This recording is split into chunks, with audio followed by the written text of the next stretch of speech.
Good afternoon, and welcome to another edition of Barbershop Therapy, where we cut through the problems. I am here today with a very special guest, Mr. Victor Jones, and he is a clinical psychologist. I am a licensed clinical social worker and a licensed clinical addiction specialist. See, I messed that all the way up. Thank you, sir, for being a part of Barbershop Therapy today. And I wanted to kind of jump into our conversation about mental health for Black men. What is it exactly that you do as a licensed social worker?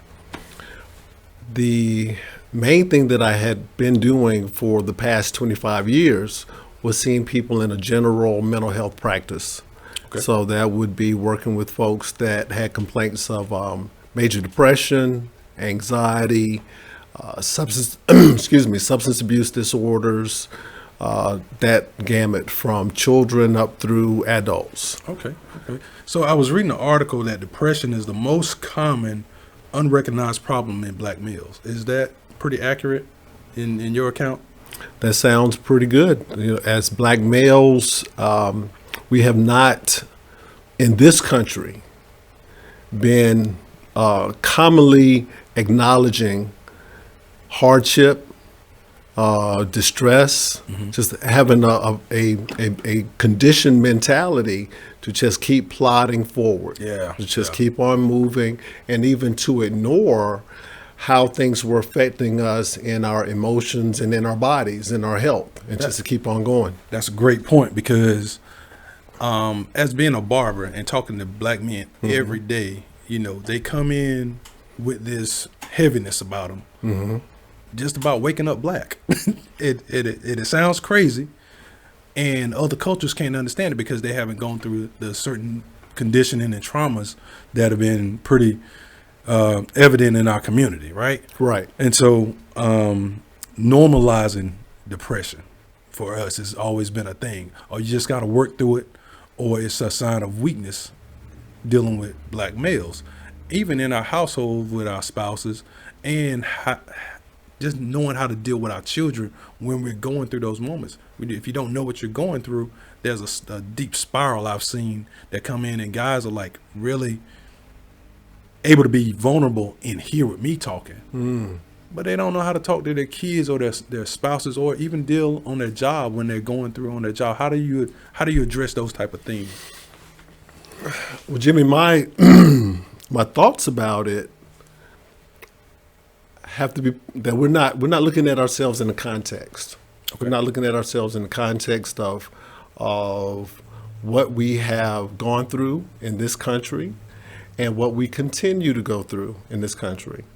So we are in a society that quite often ignores our history and how the hardships, the traumas that are associated with slavery and with oppression, how they are built into law, how they are built into structure, even how in every society, every facet of our society, you can't escape it. It's there. But part of continuing to keep going has been to almost like ignore it. So, I don't have time to feel that way or to acknowledge that. So then ignoring it means that it gets carried over into the way that we relate to our spouses, to our children, to our family, That's right. to everyone. So the question then is, living in that weakness and in that trauma, are we not teaching our children the same traumas by not being able to recognize what's going on with us? Because I know I wake up on some mornings, I sit on the side of my bed and it's just like another day thinking about worrying about my older kids. Another day worried about my younger kids in school with all these mass shootings going on. Just recently, A&T just had a militia group show up on the campus 2 days ago. We've heard very little about that. Wow. But these are the type of things that our kids are having to go through. Like you said, A white militia group? A white militia group. Wow. And with those types of things showing up, with the mass shootings, with the shootings of African American men, with this recent occurrence of 5 black cops beating a person to death. When do we have the right to be afraid? Oh shoot! Every day for the last what? Let me see, 16, 19? 16, 19. Yeah, we've had plenty of right to be afraid. But what I'm going to do, Jimmy, is I'm going to slow us down on the word weakness. Okay, I'm going to slow us down on that. Not that it was meant detrimentally at all. That's right. But if you look at what we have been through and what we continue to go through, man, the strength, the resilience, the resolve. How about this? The love. Yeah. The love that we have had for our families and continue to have is there. It's always been there. Unfortunately, it doesn't get framed that way. Oh, quite, no. right? Doesn't get framed that way. Doesn't get framed as love. Doesn't get framed as commitment. Organizations like the 100 Black Men of America, they're not often on the front page, right? They don't get that recognition of being a positive image of black men. Right. So if we have to be deliberate about reframing our stories, our representation, and so if we looked at that part and said, how do we connect? So a big part of what has happened to us is the effort to disconnect us. Like Willie Lynch's letter? Like Willie Lynch's letter, like it being illegal for, illegal for 5 black men to gather? At one time, right? So, and we know that is not really a thing of the past. No, because the funny thing is, if you have a group of white teens in their cars riding around or parking in a parking lot, they're not bothered. But you get that same group of black teens in that parking lot, they're immediately dispersed because we're a problem. We're the threat. We're the predators, as Hillary Clinton put it. That's the story that's being told about us. That's being told. But we've never enslaved a whole group of people. We've never held down people's rights to vote, to human decency, their civil rights. Again, the question is asked, when are we supposed to be afraid of this moment? Oh, that's such a good question. Let's talk about what we want to accomplish. But yeah, so let me say this though, because I don't want to miss the emotion, because it is very human to be afraid of a danger.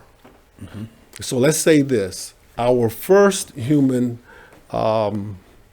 impulse is actually to connect with someone that's safe. And it would be ideal for us to be safe with each other, right?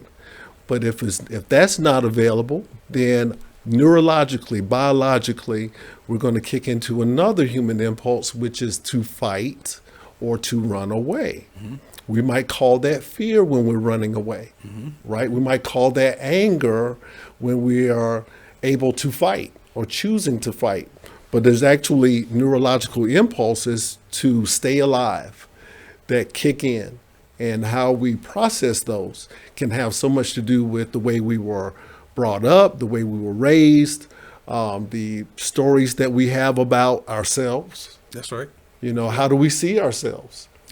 And that's an important point that I see, that how do you see yourself in that gambit? How do you, are we measuring ourselves against the right measure stick?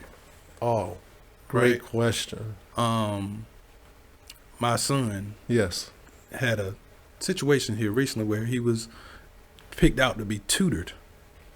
And so when he's 9 years old, and he came in and he was really upset, and he was speaking with his mom in reference to tutoring. He was like, I feel like I'm stupid because they picked me out for tutoring. And I said, you have to reframe what your thought is to that. I said, because tutoring is a tool to make you better. Tutoring is not a tool to make you worse. And if these teachers picked you out, they thought enough of you to help you out and give you a hand in being a better person. Now, how your friends try to frame that narrative to you is different. I said, because people have different emotions and they have different motives. I said, so you have to be secure in yourself and know that you're already a 2-3 student. They want to get you to all threes across the board because you're already in a gifted class, and they want to make sure you stay above and beyond what your abilities are. And after we had that conversation, he realized that it was for assistance and not telling him that he wasn't good enough. How do you get kids to and adults to take that same step of changing the switch, turning that switch? How does that happen? Well, I'm curious. What were his friends framing it as he wasn't Intelligent. He wasn't intelligent, and that's why he was getting tutoring. So even our concept of education is coming from a context that is not ours, that is not designed for us, right? So we're not coming at things from an African or I'm going to say Kemetic framework. Okay, could you break Kemetic down for us? Okay, For happily. Happily. So the civilization that's often referred to as ancient Egypt, well, the word Egypt is actually a Greek word. So that actually is a reference to Egypt, to the original country or civilization having been conquered or taken over, right? So the original name is Kemet, Kemet, okay. right? So Kemet, that is the civilization that created the sciences, that built the pyramids. That wasn't anyone else. That was black Africans that did all of that. Well, you know, Kevin Hart just got in trouble for letting that be known, which we already knew that. Right. But they stopped this whole tour because he made that comment and building up to his concept. Right. And so, Which is what? That's disconnection, right? Disconnection, that's So if our healthiest framework, if you will, is to connect as human beings. Okay, that's our original framework. So when we even connect as African Americans, as black people, to our own history, as having and I'm going to say this, and one of the most advanced civilizations to ever exist. Okay. And it's up to us to own that, regardless of what anybody else says. that's right. Because that goes back to, how do we see ourselves? How do our kids see themselves? How do our children see, quote unquote, education? What is the purpose of education if it is not to Learn. and to equip you to create your highest level of civilization among your people? So with that thought of education, right? As parents of the education system now, I don't understand a thing that they're doing with the kids. Math-wise, the math doesn't make sense. The structure of how they do the grading structures don't make sense. And the teachers, if you're not a present parent, are going to be very disconnected and teach your kids what they want them to learn, because the school board is not asking for our input about what's being taught to our kids. Prime example, DeSantis down in Florida. Even here in Virginia, they have texts in the history books that refer to slavery as something that was already prevalent in Africa.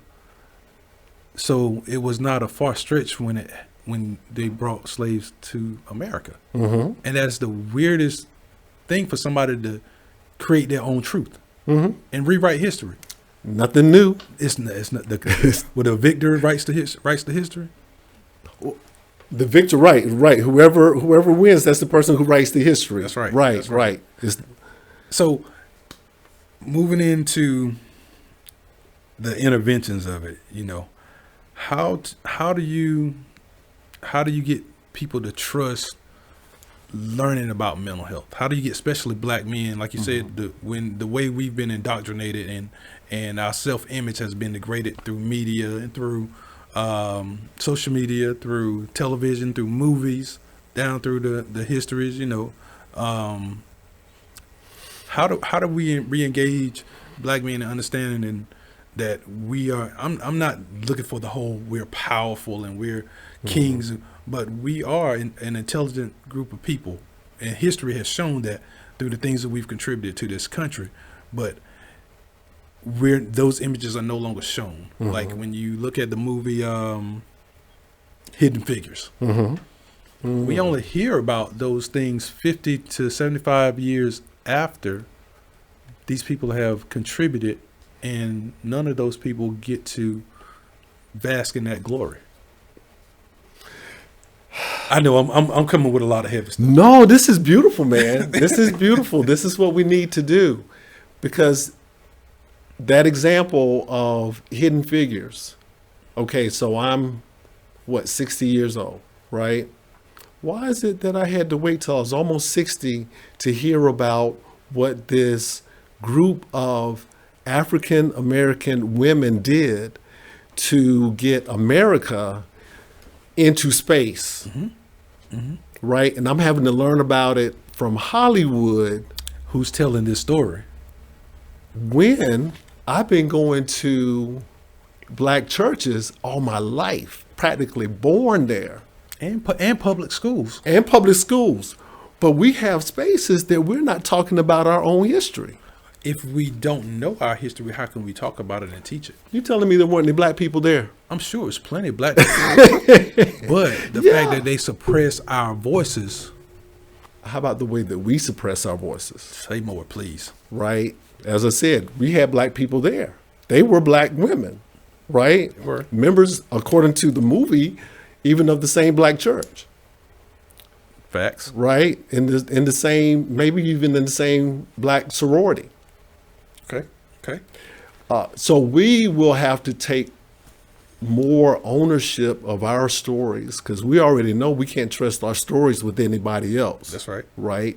I mean, our pyramids aren't even supposed to be made by us anymore. Wait a minute, those are right? ours. Those hours. Oh, those hours. Yes. let me try to go get a rain check on one of them. That's right. That's right. look for that bill of sale. You know what I'm saying? Right. I like a little part of that. Transfer of deed. Right. So, but we invented writing. So let's write. We all these things, but again, there's the disconnection. And so if we take that idea of disconnection of us from our own history, even the disconnection of us from our own bodies. So look at how we talk about mental health. We say mental health, and we say medical health or physical health. Are they really even separate? Nope. Right? So if my body hurts long enough, my mind doesn't work well. If my mind is not working well, it's weighed down by the things that are happening in society, turning on a TV or a radio and hearing about another or several more black people who have been killed or abused, and then hearing about a group of black police officers attacking a black person that was the model of calmness and cooperation, right? So how is that weighing on my nervous system? How's that weighing on my mind? And then how does that show up in my body as inflammation, as high blood pressure, as heart disease, all of that. So they're really not separated. The same nervous system that is connecting my brain to my body, it's reading all of that. It's reading all of that. And so then how does that translate to our higher mortality rates and higher infant deaths and higher disease rates and higher rates of suicide? Higher rates of suicide. Great segue into that part. So do you know 1 in 5 people struggle with mental health in America, period. So what does that number, in your estimation, translate to African Americans? Oh, I'm sure I didn't do my stats this time, but it's going to be a much higher degree because we go through a lot more. Much more trauma. We have much more trauma. We have getting support, and it's going to be more difficult. Then we also have a higher degree of distrust of the medical community. Then we also have our own stigmatization of getting mental health support because if you go to a therapist, Something's wrong with you. Something's wrong with you. And you should be strong enough To deal with that yourself. to deal with it You go yourself. to church and I'm gonna pray this thing away. How about that? Yeah. We're gonna have somebody lay hands on us, and then we're gonna go back to that room and still be in the same shape we were when we left the church, If not worse. if not worse, because Because now we feel guilty about even letting anybody know, that's the other part. right? That self demise. Yep. Yep. And you probably picked up some demons along the way. Okay, that's leaking this whole building. I got all right. All of that stuff. And then to acknowledge or look at that again, coming back to ourselves, coming back to our history, so much of that, if not all of that, is part of what has been imposed on us, right? By a system that was created to exploit us and even to utilize us to further the exploitation. It's the funniest thing when I have a variety of with my clientele, from black to white to Asian to Hispanic. So when I have clients that want to talk about race and want to talk about why black people do the things that black people do, the first thing they want me to do is change my point of view. And I'm giving you an example is, if I say, well, that was racially motivated because they beat that guy to death, or a cop shot, or George Floyd, they stepped on his neck well, if he would have complied, and then they vilify the black person that's dead, that can't defend themselves, the same way that the news media does the same thing.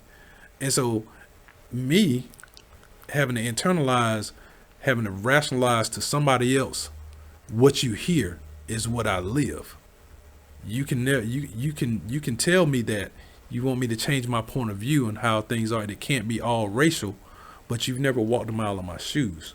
You have the option as a white man or Hispanic, or brown people go through a lot of stuff that we go through too, but there's something still that's stuck to this brown, this blackness in on my skin, this melanin in my skin, that puts more of us through the degradation of everyday life.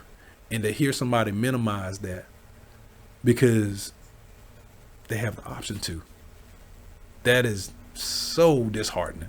And then when you start to explain that to them, they can't fathom it because they never went through it.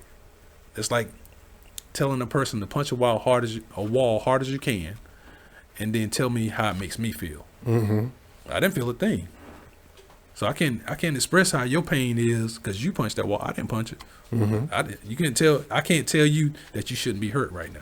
Right. And that's the way I see a lot of people I talk to, not just my clients, but then I have a lot of clients that are very, humble and understand. Man, that's messed up.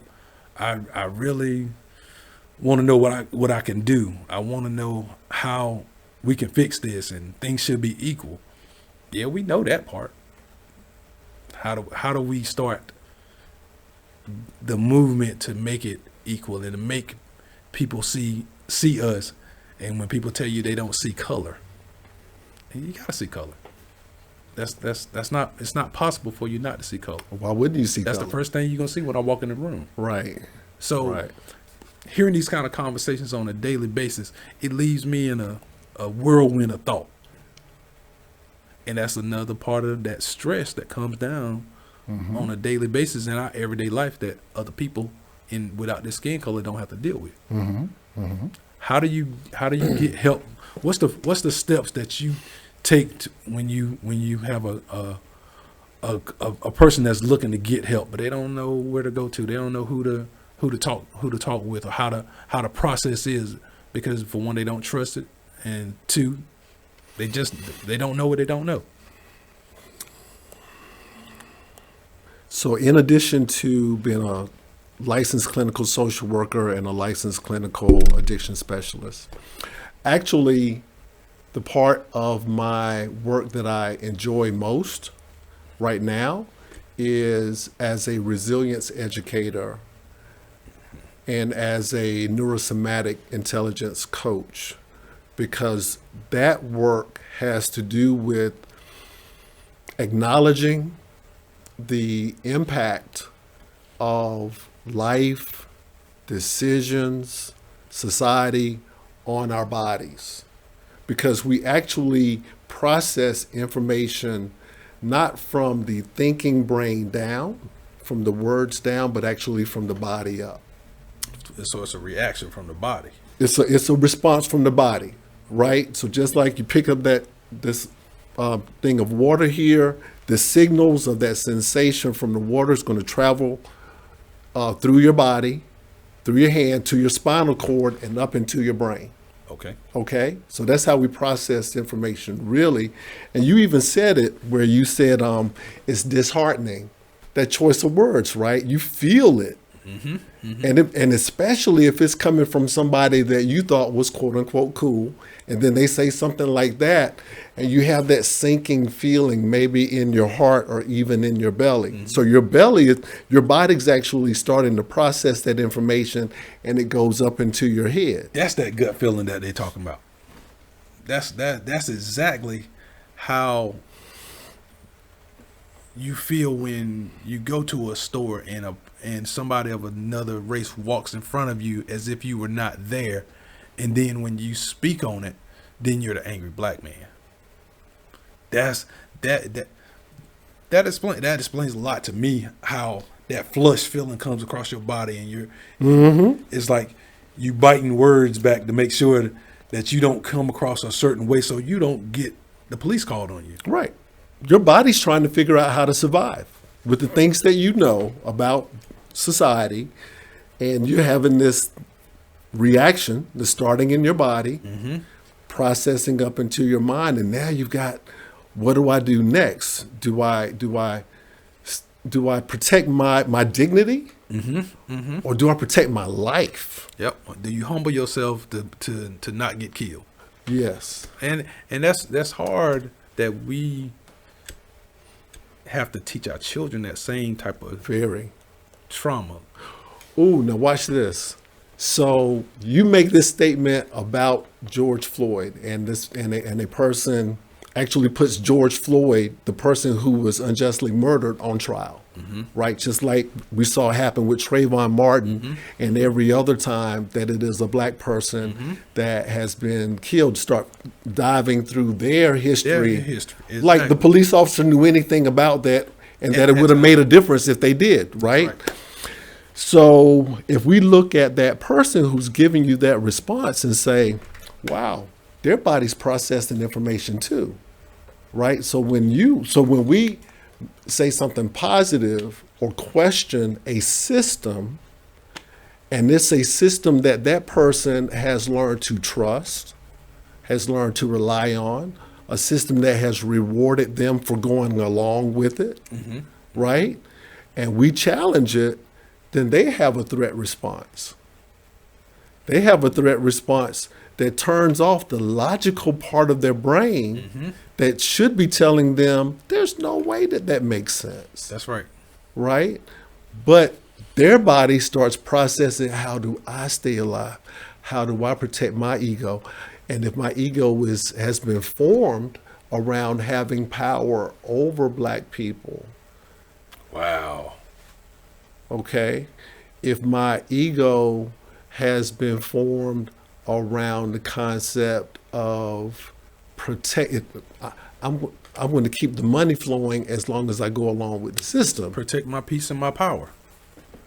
So then they have a threat response, and they say something that if the color or anything else was different, it wouldn't make any sense to them.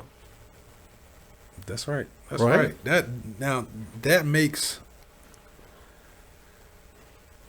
me have pause now, because I have to look at it differently. You know how words matter, right? In those situations, but we're always the ones that de-escalate those situations at times. And now, don't get me wrong. Some of us we gonna go in hard, and we don't care about the consequence, and it's gonna be what it is. But when you think about what you're trying to protect, your lifestyle, your family, your job, a lot of these things happen on the job. You know, you get asked to train a manager that you've been interim manager for the last 6 months to a year, but you're going to train somebody that doesn't know this job, but they don't have half the qualifications that you have. But you're going to put them into this role over you, and they're going to make more money than me. Mm-hmm. That's another trauma and threat response. Yes. So how do we manage that part of our lives? I mean, I hear it every day. I hear it with clients coming in, and you know, there's a promotion up, and you know, hey, I've been doing portions of this job for the last year, but they just hired this kid out of college that's white that doesn't have any experience doing this, but they want me to train them. How should I handle it? I said, take your knowledge and go somewhere else. I mean, if that's an option, Yeah. let them train them, because that's not in your job description. I looked at my job description to find out. Yeah, when did I become a trainer? You training me to be a trainer of managers? Okay, well that's great. Let's go ahead and write that in and get that money rolling. The compensation behind right, with the title and everything. So that might be, yeah. But then sometimes for some of us, that may feel like a danger to our job, to our position. That's big stuff. That is really big stuff. It's frightening for people to have to address that on their jobs. And it's really big stuff to go through by yourself. So it's a beautiful thing that these men feel a sense of connection with you, that they can at least come in and express that to someone. So that is monumental. That is really big, because otherwise they'd have to Barbershop there. So otherwise they'd have to continue to carry that alone, right? So even having you as a resource and other barbers that do what you do as a resource, that is super important in and of itself. So if we took that a step further and said, suppose we had several men, 8 men, 12 men, who were able to bring not only their stories of hardship, but also their stories of acceptance and kindness and good stuff. Perseverance. Because otherwise we get so into such a rut of always paying attention to danger, To the negative. that we don't know how to celebrate the positive. I can say I've been trapped there before. I definitely understand the danger in that, because you become hypersensitive Yes. to everything around you based on how things are unfolding around you. And as a parent, you know, I get caught in the don't do that because, stop that because, and I'm seeding that into my children. Yeah. Which I'm trying to learn how to change my energy and my language towards my children and the people, you know, who I care about, and give them a more positive perspective on life, like I did with my son at that moment.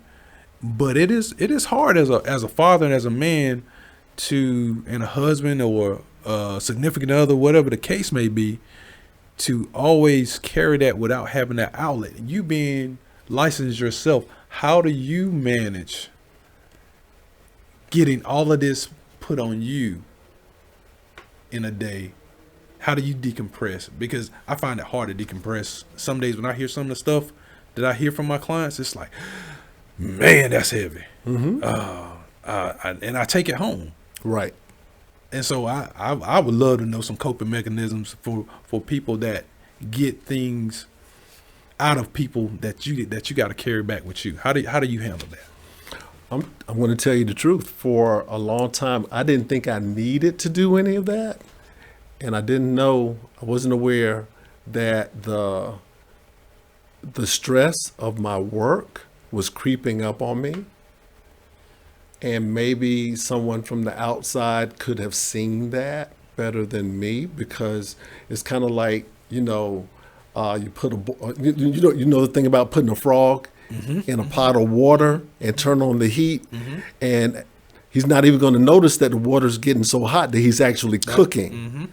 So I'm going to say that was me. I didn't know that the water was getting so hot that I was cooking in the water. Right.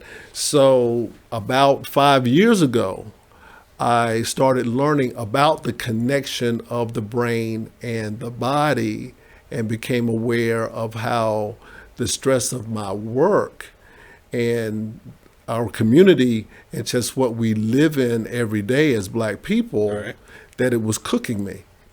Okay. Yep. So then starting to learn more about how to balance out the energy in my body. That's a key component, is balancing your life. Balancing it out. Right. And starting with my body, learning some actual techniques for becoming more aware of what's going on in my nervous system, and how to redistribute, how to settle that energy, how to help my body do what it's actually designed to do, which is to heal and to grow. Okay.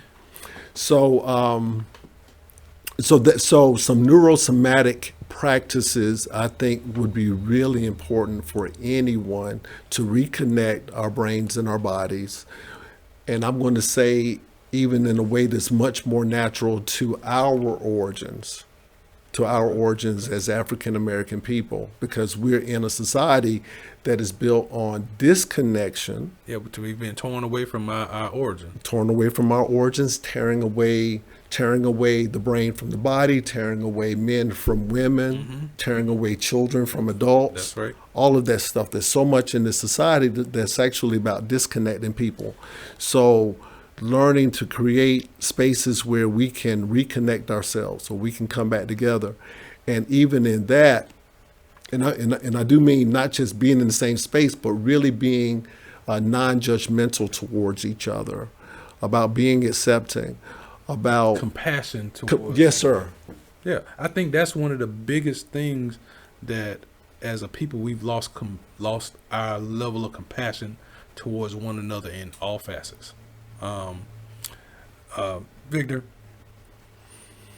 I don't want to end this so quickly, but we running up on the end of our time, and all right, this conversation is like amazing, right? Because I'm understanding more things about the neurological side of psychology, which I think a lot of people haven't really taken it into effect. You might hear, well, how I think, so I feel, or is it vice versa? And we need to understand, psychology comes in a bunch of different facets, right? And we're affected a bunch of different ways. It's about educating ourselves, and having people on like yourself has been a blessing and greatly appreciated, because I'm a barber.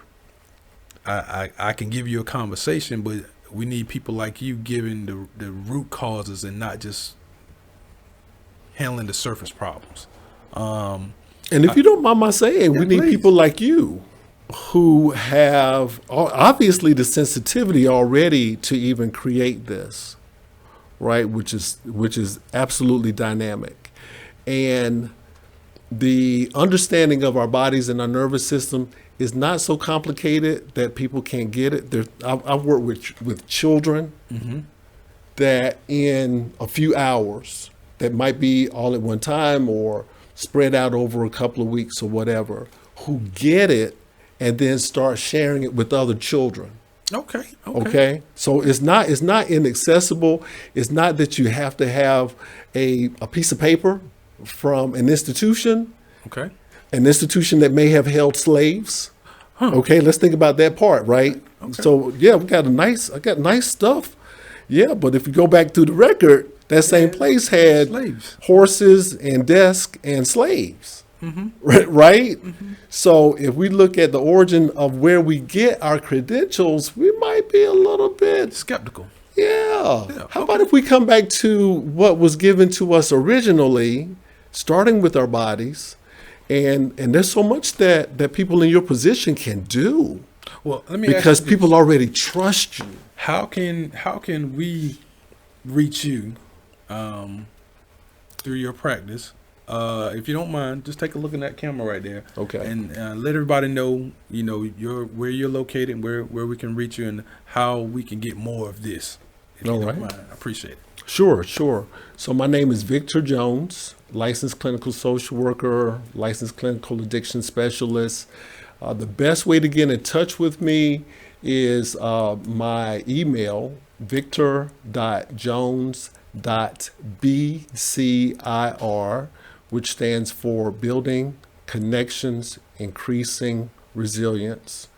BCIR at gmail.com. There we go. And the primary thing that I'm doing now is establishing community venues where we are learning about our nervous systems together, practicing neurosomatic skills together in a way that is conversational, that we can take into our communities, our grocery stores, our barbershops, our families, wherever, because it's not complicated therapy. It's a way of connecting that is congruent, that is consistent with the way that we are designed as human beings. Awesome, Victor. Thank you so much for taking the time to come over here and sit with us at Barbershop Therapy. I also want to mention you are part of 100 Black Men of America, the Triangle East chapter, correct? That's right. And we are focusing on health and mental health. And they're having a health fair coming up March 15th, roundtable discussion surrounding men's health. And April is men's awareness, I think, for the 100. If I'm not mistaken, don't quote me on that. But I want to thank you again, and we're going to close this one out. The next time we do this, I'd love to have a part 2 and you to get more in depth about how we can create this collaborative to get this out to more people, to barbershops, to schools, to communities, the venues, and more entities that support Black men being able to spearhead this. So again, greatly appreciate it. I'm gonna talk to these people here for a second, and we're gonna close this thing out. Thank you again, and this is another episode of Barbershop Therapy, where we cut through the problems. Thank you for your time. Thank you for your presence. And if you have any comments, please leave them in our comment section, and subscribe, share it with a friend. Thank you, and have a great day.